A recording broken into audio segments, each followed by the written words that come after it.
Bajaj finance के stock में जो जो अपडेट आए हैं उसके बारे में आज हम इस वीडियो में बात करेंगे।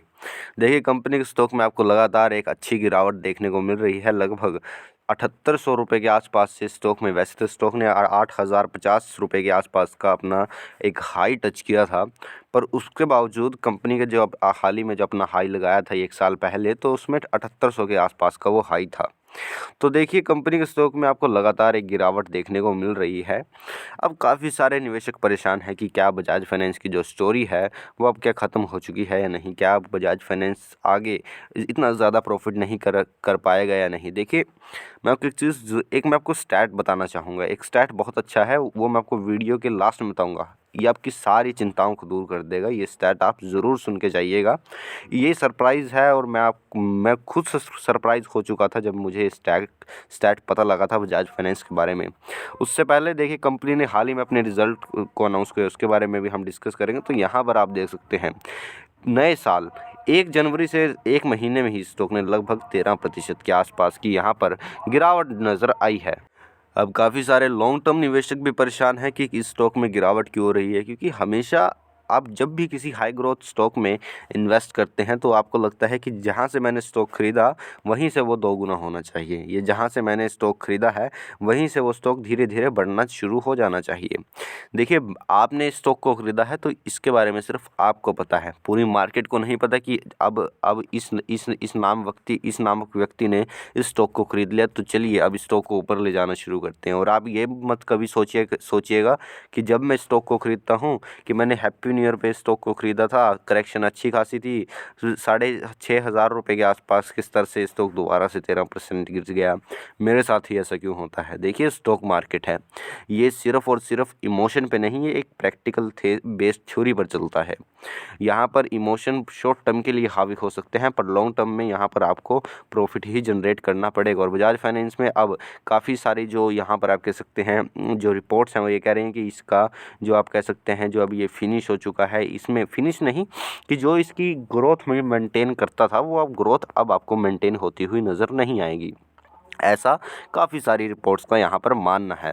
अगर आप यहाँ पर कंपनी के अगर ऐसा है तो आपको कंपनी के रिज़ल्ट पर देखना चाहिए। तो देखिए, ये मैंने आपके सामने कंपनी के क्वार्टर ऑन क्वार्टर बेसिस पर रिज़ल्ट को खोल दिया है। तो यहाँ पर अगर आप ध्यान से देखिए कि अगर इसकी ग्रोथ स्टोरी डाउन होनी चाहिए तो आप तो मतलब मेरे मानना ऐसा है कि क्वार्टर ऑन क्वार्टर बेसिस पर अगर कोई भी कंपनी 8 से 9% के आसपास का अपने रेवेन्यू में और प्रॉफिट में भी 8 से 9% के आसपास का यहाँ पर अगर ग्रोथ दिखाती है तो वो एक बहुत ही बेहतरीन कंपनी है।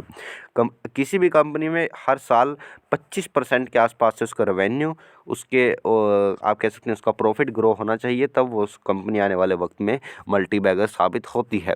और यहाँ पर अगर हम बजाज फाइनेंस को देखें तो यहाँ पर आप देख सकते हैं कि कंपनी के स्टॉक में जो जून के जो क्वार्टर में यहाँ पर कंपनी का जो 9280 करोड़ रुपीज़ के आसपास का जो प्रॉफिट था वो सीधा बढ़कर 10,000 करोड़ रुपीज़ के आसपास पहुँच चुका था। यहाँ पर आप देख सकते हैं। और अभी ये हाल ही के क्वार्टर में जो इसकी ग्रोथ आई है वो लगभग 10,784 करोड़ रुपीज़ के आसपास आई है, इसकी जो रेवेन्यू आया है। हाँ, यहाँ पर अगर हम देखें तो देखिए, यहाँ पर सितंबर से लेकर दिसंबर तक, माफ़ कीजिएगा, जो ये क्वार्टर 2 से लेके क्वार्टर 3 तक का जो गैप है वो फेस्टिव सीज़न ज़रूर हो सकता है। हाँ, हम ये कह सकते हैं कि देश में पहले ही आपको पता है कि पूरे देश में स्लो डाउन चल रहा है। हमारी इकोनॉमी की जो यहाँ पर आपको ग्रोथ के अनुमान नज़र आ रहे हैं वो भी लगभग 3 से 4% के आसपास दिखा रहे हैं। तो ऐसे में आप अगर बजाज फाइनेंस से बहुत ज़्यादा कुछ एक्सपेक्ट करेंगे तो ऐसा तो नहीं होगा।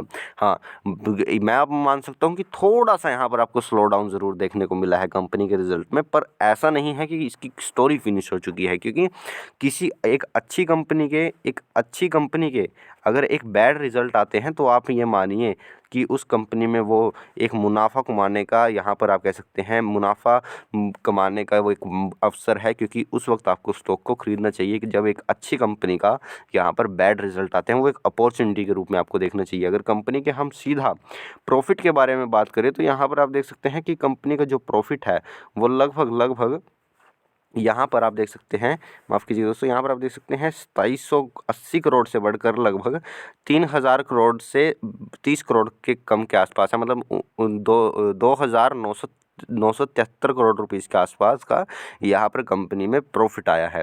तो देखा जाए तो देखिए कंपनी का प्रॉफिट बहुत अच्छा खासा ग्रो हुआ है। कंपनी की जो ईपीएस है वो 46 रुपये से बढ़कर लगभग 49 रुपीज़ के आसपास आ चुकी है। हालांकि देखा जाए तो कंपनी की ईपीएस में भी थोड़ा सा और प्रॉफिट में थोड़ा सा स्लो डाउन आया है, पर मुझे नहीं लगता कि ये स्लो डाउन काफ़ी लॉन्ग टर्म के लिए होगा। और देखिए कंपनी के जो यहाँ पर आप कह सकते हैं प्रॉफिट बिफोर टैक्स भी काफ़ी अच्छा है। टैक्स भी कंपनी का 26% कटता है हर साल। तो देखिए कंपनी भी काफ़ी शानदार है, कंपनी में आपको कोई घबराने की आवश्यकता नहीं है।